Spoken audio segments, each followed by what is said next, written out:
दोस्तों लाइक करना, शेयर करना, कमेंट करना और सब्सक्राइब करना मत भूलना। चलिए कहानी को बढ़ते हैं। संध्या आरती का समय हो चुका था। निर्मला जी उनके पति भंवरलाल जी ने घर में दिया बाती की और फिर संध्या आरती के लिए मंदिर चले गए, जो कि घर के पास ही था।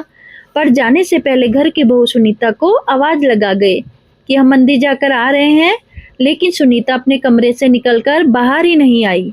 वो अक्सर ही ऐसा करती थी, इसलिए निर्मला जी और भंवरलाल जी ने दरवाजा बंद किया और अपने 2 साल के पोते समर को लेकर दोनों वहां से रवाना हो गए।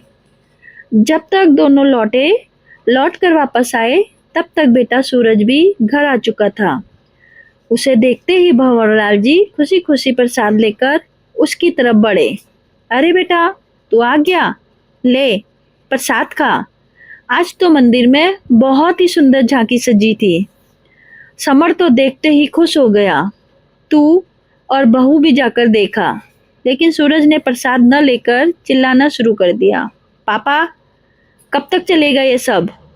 आप लोगों को घर की शांति रास नहीं आती है? अब मैं ऑफिस से काम करूं या फिर आप लोगों के घर के मैटर को सॉल्व करता रह फिरूं? उसकी बात सुनकर जैसे भंवरलाल जी को जोरदार झटका लगा हो। वो चुपचाप जड़वत वहीं खड़े रह गए। तब निर्मला जी बोली, अरे बात क्या हुई है? वो तो बता,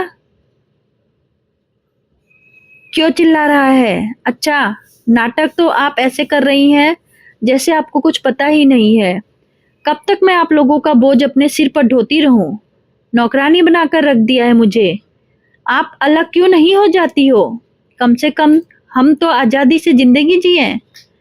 खुद की जिंदगी तो जी ही ली है, तब शांति से हमें रहने तो दो। सूरज के बोलने के पहले ही सुनीता बीच में बोल पड़ी।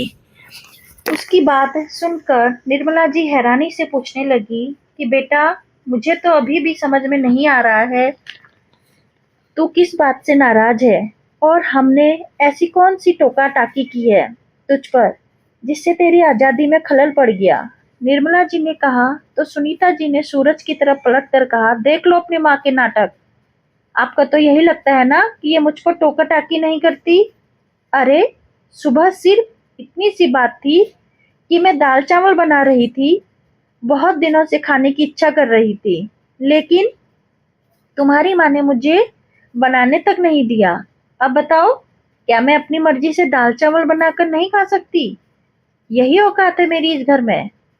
कहती कहती सुनीता आंखों में आंसू भर लाई, जिसे देखकर सूरज और भड़क गया।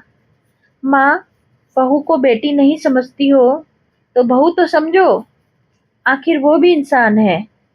अरे, एक दाल चावल हिक्की की क्या औकात है जो आपने इतनी सी बात पर इसका दिल दुखा दिया? मेरी कमाई का क्या फायदा अगर मेरी ही पत्नी दाल चावल के लिए तरस रही है? तो सूरज की बात सुनकर निर्मला जी ने इतना ही कहा, मैं बहू को दाल चावल बनाने के लिए मना नहीं किया था। मैंने सिर्फ ये कहा था कि बहू हमारे लिए रोटी बना लेना, क्योंकि हमें चावल पचते नहीं है। हाँ, तो इसका तो यही मतलब है ना कि आपने मुझे रोटी बनाने के लिए कहा, चावल नहीं। बहू, बात का क्यों बतंगड़ बना रही हो? मतलब तो तुम्हें अपनी मर्जी से निकालना है।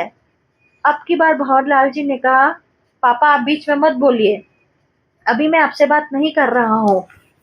सूरज ने उन्हें चुप कराने की कोशिश की तो भंवरलाल जी ने पलट कर कहा, क्यों ना बोलूं? जब तू अपनी पत्नी के लिए बोल रहे हो तो मैं भी अपनी पत्नी के लिए बोलूंगा। तो फिर ठीक है पापा, आप अपने ईगो के साथ खुश रहिए, हमें अपनी आजादी के साथ खुश रहने दीजिए। हमें नहीं रहना आपके साथ, हम अलग हो जाएंगे। सूरज ने दो टूक जवाब दिया, ठीक है, तुम अलग होना चाहते हो तो अलग हो जाओ। क्या हमें समझ नहीं आ रहा है कि आए दिन छोटी छोटी बातों पर जो बतंगड़ हो रहा है घर में, वो किस लिए हो रहा है? कहकर भंवरलाल जी अपने कमरे में आ गए। पीछे पीछे निर्मला जी भी समझाने के लिए कमरे में आई तो भंवरलाल जी ने उन्हें चुप रहने का इशारा किया। निर्मला, अपनी माँ की ममता से उठकर देखो। तुम्हें समझ नहीं आ रहा है कि रोज छोटी छोटी बातों पर बतंगड़ क्यों बन रहा है? घर में तमाशा होता है, क्यों नहीं समझती कि वो लोग तो हम लोगों के साथ रहना ही नहीं चाहते। और सबसे बड़ी बात यह है, उन्हें यह गलतफहमी है कि हम लोग उनके साथ रहते हैं तो हमारा खर्चा वो लोग उठा रहे हैं। आखिर भंवरलाल जी के कहने पर निर्मला जी भी चुप हो गई। आखिर कुछ दिनों से यही सब तो चल रहा था घर में। कल घर में मटर पनीर की सब्जी बनी तो सुनीता ने निर्मला जी और भंवरलाल जी को तो खाना परोसा। उनकी थाली में सिर्फ मटर थे, पनीर का एक टुकड़ा तक नहीं था। जब निर्मला जी ने कहा तो सुनीता ने मुंह बिगाड़ते हुए कहा, माँ जी पनीर इतना सा ही था, समर ने खा लिया। तब भी निर्मला जी चुप हो गई।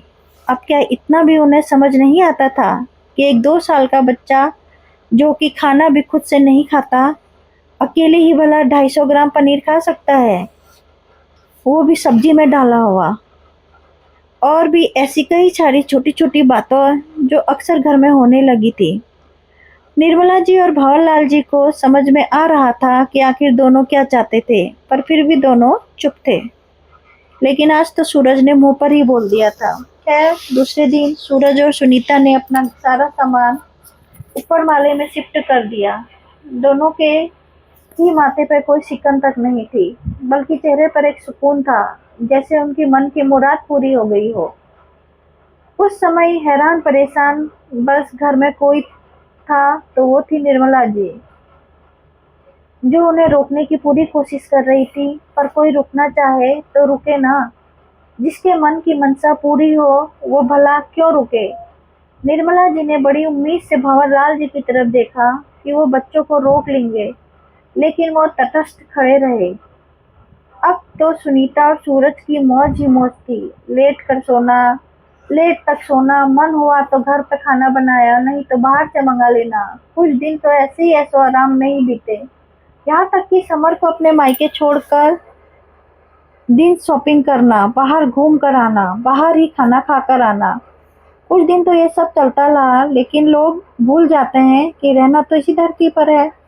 हर इंसान की अपनी एक सीमा होती है। जैसे ही 15-20 दिन बीते, सुनीता के मायके से उसकी भाभी ने साफ कह दिया कि रोज रोज बच्चों को यहाँ छोड़कर ना जाया करें, हमें भी बहुत से काम होते हैं। इतना ही घूमने फिरने का शौक है तो बच्चों को अपने साथ लेकर ही घुमा फिरा करो। यहाँ तक कि ऑफिस लेट पहुँचने के कारण और दिन छुट्टी लेने के कारण भी सूरज को ऑफिस में अच्छी खासी डांट पड़ चुकी थी। अब जाकर आटे दाल का भाव पता चल रहा था। कभी सिलेंडर तो कभी बिजली का बिल, कभी सब्जियां तो कभी घर का राशन। छोटे बच्चे के साथ आए दिन के खर्चे, दिन में ही दिनों दिन तारे नजर आने लगे थे। आए दिन दोनों में चिकचिक शुरू हो गई। पहले तो भंवरलाल जी का घर अधिकतर खर्चे उठा लेते थे, तो अपने पास होती सेविंग को देखकर दोनों को लगता कि हम सब खर्चा उठा सकते हैं। लेकिन जब असलियत पता चल रही थी, अभी तक दोनों चिक चिक करके मुंह फुलाकर बैठे थे कि इतने में निर्मला जी ने दरवाजा खटखटाया। सूरज ने जाकर दरवाजा खोला तो निर्मला जी को खड़ी देखकर हैरान रह गया। इससे पहले कि वो कुछ बोलता, निर्मला जी ने बिजली का बिल निकाल कर उसे देते हुए कहा, बेटा ये बिजली का बिल आया है, इसे जमा करवा देना। कहकर वो वापस नीचे आ गई। ये क्या 5,000? 5,000 का बिल? 5,000 का नाम सुनते ही सुनीता भी खड़ी हो गई। अब सूरज और सुनीता भी नीचे आ गए और आते ही सुनीता बोली, ये क्या पापा जी, आपने ये बिजली का बिल हमारे पास पहुंचा दिया, हम क्यों आपका बिल भरेंगे। उसकी बात सुनकर भंवरलाल जी बोले, देखो बहू, हमारे हिस्से का बिल हम दे रहे हैं, ये तो तुम्हारे हिस्से का बिल है। तुम शायद भूल रही हो कि दोनों मालों के मीटर अलग अलग है। अरे तो 5,000? क्या हम 5,000 की बिजली फूंक गए? जरूर आपका बिल भी उसी में मिला हुआ होगा। सुनीता अभी भी मानने को तैयार नहीं थी। भंवरलाल जी मुस्कुरा कर बोले, बहू ये तो तुम रात रात भर टीवी देखती हो, पंखे कूलर चालू करके छोड़ देती हो, तो बिजली का बिल इतना आएगा ही ना।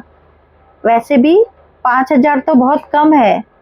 कई बार तो 8,000 10,000 का बिल आता था जो मैं भरता था। तब तो सुनीता की आवाज तक नहीं निकल रही थी।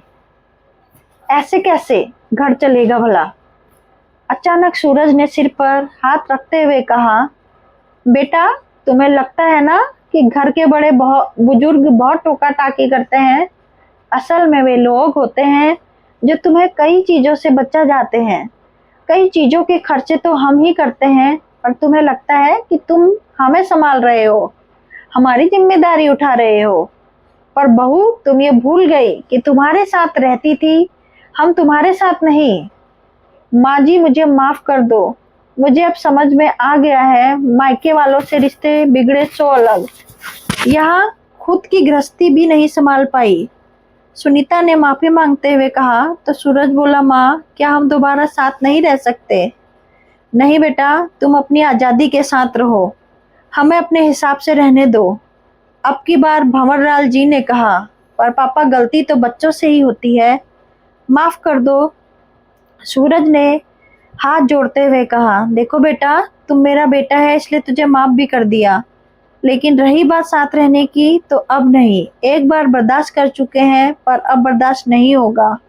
और वैसे भी तुम्हें गृहस्थी संभालनी आनी ही चाहिए। हम लोगों की छाँव में तुम ये सब नहीं सीख पाए। एक ही मकान में तो ये माले अलग हुए तो क्या हुआ? भविष्य का मुझे पता नहीं, लेकिन अभी फिलहाल तो दोबारा एक साथ नहीं। आखिर भंवरलाल जी के कहने पर सूरज उनकी बात को समझ गया और चुपचाप उनके पैर छूकर ऊपर वाले माले पर चला गया। अब कम से कम एक बिल्डिंग में अलग अलग माले पर रहने के बावजूद वो लोग एक तो थे। दोस्तों कहानी कैसी लगी जरूर बताइएगा।